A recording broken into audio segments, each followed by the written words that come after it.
Baby बाजी ड्रामे की अगली किस्त में आप देखेंगे कि ड्रामा अब जाकर मज़ीद इंटरेस्टिंग होने वाला है, जब फुप्पो बेगम और सायरा का अंजाम करीब नज़र आ रहा है।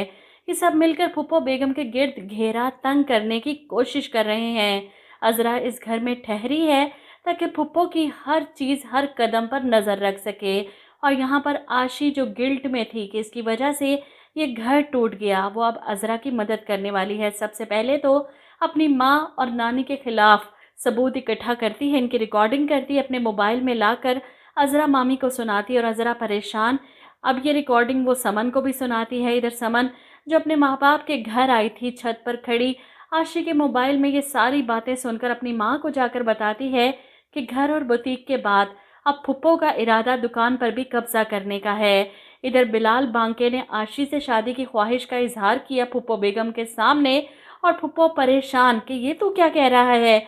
अब बिलाल को नाराज़ तो नहीं कर सकती थी, सायरा को चुप रहने का इशारा करती हैं और बिलाल से कहती हैं, अच्छा ठीक है, हम सोचते हैं इस बारे में, अभी तो हमारा कोई इरादा नहीं आशी की शादी का, वो पढ़ रही है, 5-6 साल बाद देखेंगे इसकी शादी का। अब बिलाल बांके को अंदाज़ा है इसे सिर्फ जवाब नहीं दिया बल्कि इनकार करने का बहाना बनाया गया है। गुस्सा तो इसे बहुत आता है इन माँ बेटी पर, उठकर जाता है वहाँ से। और यहाँ पर सायरा इसके जाने के बाद अपनी माँ से कहती है, ये तो हमारी सोच से भी ज़्यादा तेज़ निकला, आशी पर नज़र रखी है। अपनी बेटी मैं इस कंगले को किसी कीमत पर नहीं दूंगी, मेरी मानो तो एक भारी रकम इसके हवाले करो, इसका मुंह बंद करवाओ और इसे यहाँ से चलता करो जितनी जल्दी हो सके, ताकि हमारी जान छूटे इससे। जिस पर फुप्पो सायरा से कहती हैं कि बस एक दुकान का काम रह गया, वो हो जाए ना तो फिर इस बिलाल का भी मैं बंदोबस्त कर लूँगी, तो परेशान मत हो। अब बिलाल को अंदाज़ा हो चुका था ये फुप्पो और सायरा इसे पूरी गेम से किक आउट करने वाली हैं, इसलिए वो अपना सेकंड प्लान तैयार रखता है। फुप्पो को फ़ोन करके कहता है कि आपने वो दुकान का काम कहा था मुझे, आपके साइन के बगैर तो वो काम नहीं हो सकता ना। जिस पर फुप्पो इतना सब कुछ मिलने के बाद बेजार सी हो चुकी हैं कि इतनी दौलत कहाँ से कैसे संभालें, इसीलिए बिलाल से कहती हैं, ये जो दुकान और कारोबार का झमेला है ना, ये तू देख ले, मुझसे नहीं होता भाई, ये सब कुछ मुझसे नहीं जाया जाएगा कहीं। जिस पर बिलाल कहता है, देखो बुआ, तुम्हारे दस्तखत के बगैर तो अपील दायर नहीं हो सकती ना। अब इसकी शक्ल देखकर ही पता चल रहा है ये फ्रॉड करने वाला है, फुप्पो के साथ साइन करवाएगा फाइल पर और सब कुछ इनसे छीन लेगा और फिर इन्हें ब्लैकमेल करेगा कि आशी से मेरी शादी करवाओ तो ही सब कुछ वापस मिलेगा, वरना। इधर आप देखेंगे कि समन ये सारी खबर जाकर अपने घर में बताती है कि फुप्पो दुकान पर कब्जा करने की कोशिश कर रही हैं, मुझे आशी ने बताया। ये सुनकर अस्मा तो तड़प ही जाती है।